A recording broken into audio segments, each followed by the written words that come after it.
Hey, what's up, everybody? Here for the live fitness Q&A that I do on Wednesdays. Usually I do it on lunchtime, but I was out running around a good bit today, so I am doing it now. So I usually get like a couple of questions like on the post that I'll do that just said ask fitness questions like that people have in the groups and stuff. But today there were a ton of questions, so what I'm going to do is I'm going to go ahead and answer these questions that have popped up here. I've written them down so that I have them, and then I'll answer them. And then if you have any questions, any additional questions, just go ahead and put that in the comments, and I will answer it here live. And if I see it later, then I will answer it then. All right, so Brad said, what is your opinion on classes like body pump? So that's like a low weight, high rep, isolating muscle groups for each set, high cardio. My opinion on it is, it depends. All right, I'll take this first of all, it depends on your goals. If you are the kind of person who is struggling to get into any kind of fitness habit, and for whatever reason you're excited about that and nothing else, and therefore that's the thing that you'll do, then I think you should do it. But if the question is more of like, is this the best thing to do for building muscle and strength? Is it the best thing to do for losing weight? To either of those questions, I would say no, especially if you're just getting started. So if you're getting started, the biggest thing you're going to want to do is really build like a foundation of strength and muscle first, even if you're trying to lose body fat, because the more muscle mass you have, the more the higher your metabolic rate is. Just means like the amount of calories you burn. So whether you're trying to build muscle, build and or strength, or build or lose body fat, you are going to want to build a solid kind of foundation of strength first. And the way to do that is lower rep, higher weight training. So something around the 5 rep range is what I will always recommend to somebody first, unless they have like some kind of significant injury that they need to rehab. So what I would say is go in there and do like, you want to do heavy sets of like 5 is the way you want to go about this if you're really trying to do one of those things. So what I would say is like those kind of programs should be reserved for people who have already done that, who enjoy that kind of training and want to like do more of a bodybuilding approach, with like just some general cardio fitness in there. Or if you're really excited to do it, those would be the people I would suggest. But if you're asking if it's like the optimal way to go about any of the things I've already mentioned, I would say no. That's my opinion on it. Let's see here. So Brad also asked, in running shoes, how do you tell the difference between breaking the shoe in and it's just a bad fit? He says he has some that he's put about 15 miles in and is just not sure they're wide enough. So what I'd say is first of all, I am not an expert on running.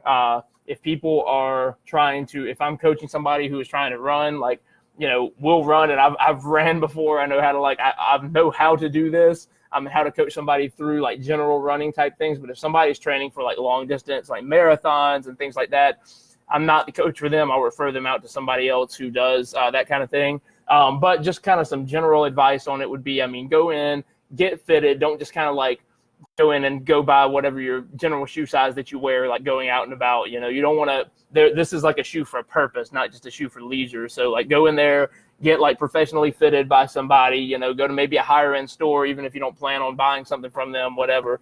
And get fitted. And then, this is just me. You might not want to do this, but like if it was me, I would probably jog around like the store, like in the shoes, just kind of seeing. But again, I am not an expert on this. I see Darren here, but he's running a marathon soon. Oh, okay. I didn't know that. So yeah, man, like, actually, if you want to comment, I know Darren is a marathon runner. So if you want to comment on this, feel free to jump in and give your answer, because I'm sure you'll have a better answer on something like that than I have.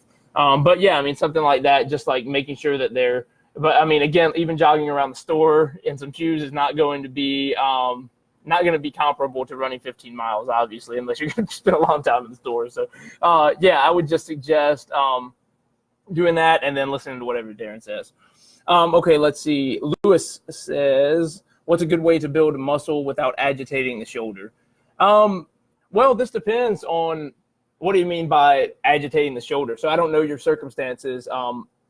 If you have a legitimate injury, like if you have a shoulder injury, obviously that's going to be different than like if you have little pains now and then and you are nervous about agitating that. if you have a legitimate injury, I'm not going to really approach that. If a doctor has told you not to do certain exercises, don't do those exercises, even though sometimes doctors are just saying that to cover themselves from lawsuits and such. It's still good, like if they say it, to kind of stick to that at least for a little while. So if you have like a serious injury, like a rotator cuff injury or something like that, or you've torn like a delt, like your deltoid muscle or something like that, yeah, of course, like that's going to be different. I'm going to answer this. I'm going to answer this just like assuming that you're talking about like you get some pains and aches there sometimes, because I do too. So like if that's the case, the way I would suggest doing it is, let's say that like, I don't know what exercises aggravate it. So let's just say that you go in there and you do like a standard overhead press, which is like the best and most common like shoulder workout, right? So like exercise. So you go in there, you're doing that, you get like a little pain or a little bit of, just kind of like tenderness in one or both of your shoulders. So like I personally have gotten this for a long time, like in my right shoulder. So what I do, to be honest, like if it's a little bit of pain or discomfort, I ignore it. I push through it. It goes away. If it gets particularly bad, then I'll scale back. I'll still do shoulder presses, but instead of doing like heavy sets of 5, I'll go to like sets of 10 or more, to just kind of keep it busy. Because I'll tell you this, the worst thing that you can do is stop training your shoulder. So like, obviously, again, I'm not talking about serious injuries. I'm talking about like pains and tweaks and like things like that. So like if you are going in there and you're feeling like that discomfort, don't stop training it. The worst thing you can do is stop training it, because it's going to get worse, and just have no reason to heal. I mean, but when you're constantly doing things, your body's like, okay, this is a priority. You know what I mean? So it's going to work to repair that as it's constantly being used. So I would say, if it's getting to the point where it bothers you a lot, discomfort wise, because he said without agitating the shoulder, again, assuming that you have some like minor to moderate like shoulder discomfort or pain, still train it. Avoid the exercises that make it really bad. You know what I mean? If you can do a shoulder press without too much pain, but then you try to do like side lateral raises or something that just annoys the heck out of it, don't do those exercises, but don't give up on training the shoulders altogether. And try your best to keep like an overhead press and a bench press in there, because those are two of the big compound movements that you want. So that's how I'd answer that. If that, feel free to message me, Lewis, and we can go into more detail on your particular situation. Lewis also says, I've lost 98 pounds and I need to know how to help my skin maintain firm. So he's lost a good bit of weight. I mean, first of all, props, man. 98 pounds is nothing to scoff at. That's pretty impressive to lose 98 pounds. Usually, I don't know how long it took you to lose that, but usually when you get the loose skin issue, it's a fairly rapid weight loss. Because the reason that people get like a loose skin issue is because when you gain body fat, like as you gain more fat cells and fat cells grow, skin cells also have to grow to expand to allow room for that fat. And then as you lose the body fat, especially if you lose it quickly, but sometimes even when you lose it more slowly, not in everybody, it just kind of depends on the person, but in some people, as they lose that body fat and those fat cells shrink, they don't go away, they shrink. But as those body fat cells shrink, the skin cells also start to shrink, but they don't always necessarily shrink at the same rate. Like if you think about like something's pushing out on it, it's going like when you're gaining the body fat, those cells, they have to expand or you're going to like rip, you know what I mean? But as they're shrinking, there's not as much of like a pressure there. So they don't always like shrink at the same rate, fat cells and skin cells. So that's when you wind up with a loose skin. And honestly, I mean, there is like a surgery for it. You can do that. That should be, in my opinion, the absolute last resort that you should avoid at all costs, unless you have to. But the best thing that I would recommend, it depends on where the loose skin is, how effective what I'm about to say is going to be. But honestly, in my opinion, the best thing that you can do is to build some muscle there. So like, if you think about this rationally, you've shrunk the fat cells, the skin cells have shrunk, although maybe not to the same extent. So there's some skin, some loose skin hanging there wherever it is.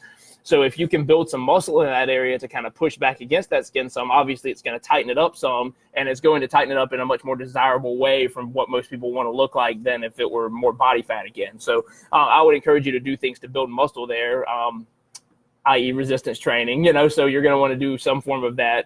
And you're going to want to do that to target that area. You cannot target body fat loss, but you can target muscle gain. So, let's just say you've got like, if you've got like loose skin or whatever in your arms, get your arms a little bigger. And if you're a woman hearing this, I know, Lewis, you're not a woman, but if you're a woman hearing this, You might think like, okay, like I don't want bigger arms, but honestly, like at this point, like if you've lost a lot of weight, and you've got like a lot hanging back here, or you've got like it on the stomach or whatever, your options are pretty much either leave it there, like gain some muscle to kind of like push back against it a bit and help it tighten out, or like have some kind of surgery. I mean, that's just, I am not aware of it. There are creams and certain things like that, different oils and natural products and things that you can try to help tighten it back up. I am not educated enough on what those are to tell you exactly like what to go out and buy. I haven't tried it myself, so I wouldn't do that. But I would say that my go-to, like if this were me, I would absolutely be trying to gain more muscle in those areas. All right, so let's see here. Jermaine says, how do I determine the ideal amount of water to drink in a day? I learned the hard way last week. It's possible to overhydrate. Yeah, it is, but I'm not sure how to figure out that sweet spot. So if you figured out the hard way that you can overhydrate, then you've got the opposite problem of most people. I mean, the majority of people are either like right there at the hydrated line or underhydrated. And those people would be shocked to find out how much better they feel when they just have a little more water. Without knowing your situation, without knowing, Jermaine, without knowing your situation, without knowing your activity levels, all these kind of things, what your job is, like the general advice I give is like, this is going to sound excessive, but I like to tell people go for like a gallon a day, right? And you don't have to be one of the people walking around with a big jug. You can be if you want, decorate it however you want, whatever. If I do that, I'm going to put like a big like Empire symbol on there or something. Empire, like not the show, but the Star Wars Empire. So I would put something like that on there. But anyway, like I just answered that like it was super serious. But I would say like you can have the gallon, or you can have like, I mean, I just basically like, this thing here is what is a 20 ounce. I refill this and drink it like constantly throughout the day. So I know I'm probably above a gallon. Not trying to be too awkward here. My urine is always like clear for the most part. Those kind of things. That's a good sign of being hydrated. My skin is like, it bounces back. If I pinch it, it doesn't like just kind of stay there. And like, there are all kind of signs of dehydration, but the most obvious one is you just feel like garbage. So like you want to avoid dehydration, and some people don't realize they're dehydrated, and then when they up their water intake, that's cool. But I mean, if you have figured out that you are overhydrated, then I mean, just scale back until that's not the case. I would say go to a gallon a day. I would say for anybody, unless you are out if you're outdoors constantly, like let's say you work construction or you mow lawns or something like that. If you're outside in the heat and or doing like a lot of physical activity, you're obviously going to require more. I would say like a lot more than a gallon. I would say for just about anybody, even if you are, you just get up, drive to work, sit at a desk all day, drive back. Like even if you have a very sedentary indoors type job, a gallon a day is not going to hurt you. You're not going to overhydrate with that. It's going to help you. So I would say the sweet spot for the majority of people is a gallon a day, and then add more as you need it if you are at a place where like if your job is like more demanding, you're outside or something like that. That's how I'd answer that. Let's see. Sarah says, is there such a thing as eating too many fruits throughout the day? Fruits for their own sake, no. I mean, like fruits are, you have your like anti-sugar people out there who are going to tell you like, oh, you should not eat fruit, or you should have, and you're going to have your keto people too, because the calories in fruit are carbs. So you're going to have your keto people who tell you that you should restrict fruit and things like that. But no, the fruit by itself, there's no reason you should like have a limit of fruits or whatever. They're very nutritious. They have the majority of them have a lot of fiber, which digests slowly and helps you feel more full. So you're not like hungry for other things that have less nutritional value. The only thing that I would say you have to watch out for with the fruit is, I mean, they are much higher calorie than like vegetables. So like the fruit themselves, no reason, but the calories in the fruits, just like any other food, it is something you need to pay attention to. Because if you have a piece of fruit and you have veggies, you're going to get a lot more calories from the fruit than you do the veggies because of the carbs from the sugars in there. And it is, it's fructose. So if you're having that, like you're going to have more calories from it. So I would say just manage it. If weight loss is a goal, or maintaining like weight is a goal, and you're not trying to gain, you really don't want to like by any means, like you're not gaining any body fat, but also like you're trying to lose it, especially, you really want to pay attention to that, just like any other calories. But I would not say like fruit for their own sake. There's no such thing as eating too many of them. No. Now, if you're chugging fruit juice a lot, like if you're somebody who goes to like fruit juice rather than water, and you've said like, hey, I've cut out sodas, I've replaced it with fruit juice, you still have to watch that, because even though it's even though nutritionally it's better for you than things like soda, it still has a lot of calories that are not filling you up. You're having some of the benefits from the fruit, but without the fiber that fills you up. So liquid calories, when you're trying to lose weight, lose body fat, is something that I try to steer people away from, not because they're bad, but because they just add those calories. Okay, hope that makes sense. Debbie says, is there a miracle button? Just kidding. People just have to remember it doesn't happen overnight. If you want it, work for it. That's true. I mean, you do have to, obviously there you have to.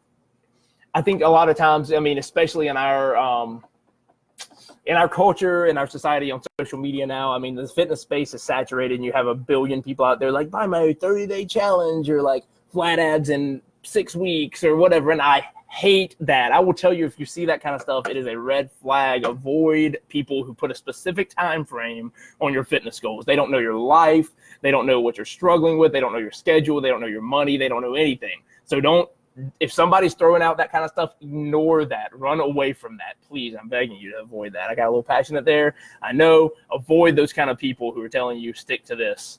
Do by my whatever week challenge. Now, if they're then promising you some kind of goal that's going to happen in those weeks, avoid that, please. But because of all of that, and because our culture in general just wants convenience and things quick, people want their fitness goals to happen quickly, and it's just typically not the case. I mean, it does take a long time. You have to, especially if you're trying to lose a lot of body fat, or you're like really skinny and wanting to gain a lot of muscle, whatever. I mean, whatever your goal, if you're a long way from that goal, it's going to take you a long time. Now, if you're somebody who just wants to drop a couple of body fat percentages, or drop, 20 pounds or whatever, you can achieve that pretty quickly.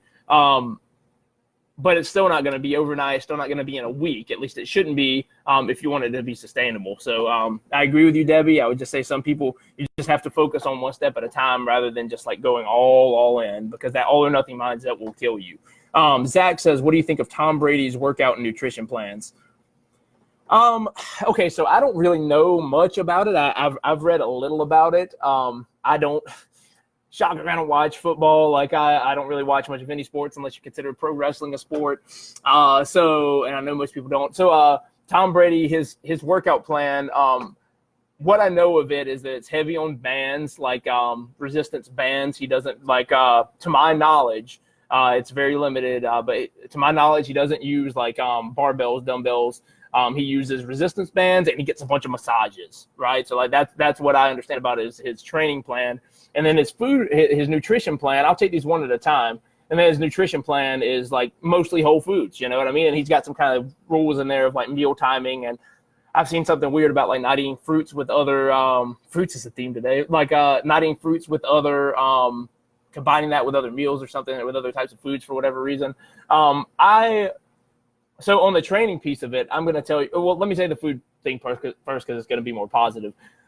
Anybody who advocates eating like a more of a whole food diet, I'm always a fan of that. Like I wouldn't pay attention too much to like the rules, like the meal timing things. Now, like there are some things with meal timing, like if you have some protein first thing in the morning, that's going to be helpful. If you have, carbs and protein before and after your workout, that's going to be helpful. But for the most part, you're not having to like eat on a tight schedule, things like that. Like meal timing isn't a big deal. Fruits with other foods, he's probably just talking about the calories. I don't know, but I would not care about that at all. But generally, like I like his meal plan if he's eating mostly whole foods. Whole foods meaning like foods with one ingredient that you can like find in nature, things like meats and vegetables and fruits and grains and things like that. If that's the kind of stuff he's eating, then I mean, I think it's good. The question is, what do I think of it? So I think it's good. The workout plan, what I'll say, if he's exclusively doing what the media says he's doing, which I'm sure has originated with him at some point, doing just resistance bands and doing massages. I mean, first thing I'll tell you is like, you have to think this guy is an elite athlete, okay? Like he is people who are elite athletes are not like the majority of us. Like this guy could probably just do like push-ups and some squats, and he would still be a far more impressive physical specimen, both athletically and visually, than I or most anybody else in the general public, because he is an elite athlete. That's why he makes all the money he does, plays for the team he does, all that kind of stuff. So, I mean, don't compare yourself, unless you are also an elite athlete, with an elite athlete, because you're not going to get the kind of results that this guy's going to get. You know what I mean? From his workout plan. That being said, bands are not, I mean, I like resistance bands. I like them for stretches. I like them. I'm just now like learning about and experimenting here soon with using them as additions to barbell movements. I like them for body weight routines when people don't want to go to the gym or don't have access to like weights for whatever reason. But never in a million years would I tell somebody who wants to go to the gym or who is already accustomed to go to the gym to cut out their barbell or dumbbell training and go to banded training, because you can't. There's only a certain amount of like resistance that you can get with that. You know what I mean? At some point, the bands you're not going to be able to handle this many bands. It's going to get super awkward. You know what I mean? So I think that if you're first establishing a baseline of strength and don't have access to a gym and stuff, cool. If you just are already like doing barbell and or dumbbell training and want to experiment with this, like in addition to it, cool. But I would never in a million years advise you to like go this route above like a traditional strength training routine with like barbells and or dumbbells. It's just I just don't see a reason to do that at all. And then with the massages, I mean, yeah, if you can get massages, great. I mean, I don't have money to like go get 2 daily massages every day or whatever like he does, like before and after his sessions. And even if I did, I probably wouldn't do that, but I would probably try to get one like once a week or something. So I mean, if you got the money to go get like these nice massages, cool. I mean, I think that's a good idea. Like massages do work. They do help, relieve build up and pain and all this kind of stuff and tightness. So, I mean, if you get a proper massage, like if you just go in and get like they're just kind of like rubbing on you, it feels nice massage. It's not really doing anything except feeling nice. But if you go in and get like a real sports massage, shout out to Lawrence with Massage in KC, who gave me like the only one of those I've ever had in my life. That was awesome. But if you, those kind of massages that are really, really going to do a lot for you are not going to feel great while you're getting them. They're going to probably like be a little uncomfortable, if not painful, but like they are going to loosen you up and stuff. So, yeah, I mean, overall workout routine, I would not recommend it to most people. Most people are not elite athletes who can do whatever and feel and get great results. Nutrition wise, again, focus on like what's going to work. And if you're doing anything with whole foods like this, it's a good idea. All right, I think that's all the questions I had ahead of time. Let's see, does anybody else Darren, does anybody else have any questions? If you have questions, let me know, comment them, and I'll be happy to answer. But I have answered all the questions that I had beforehand. And wow, this is the longest live I've done. Hopefully this answered everything you guys had. I will end this, and if you see this later, comment, and I'll answer. Happy Wednesday.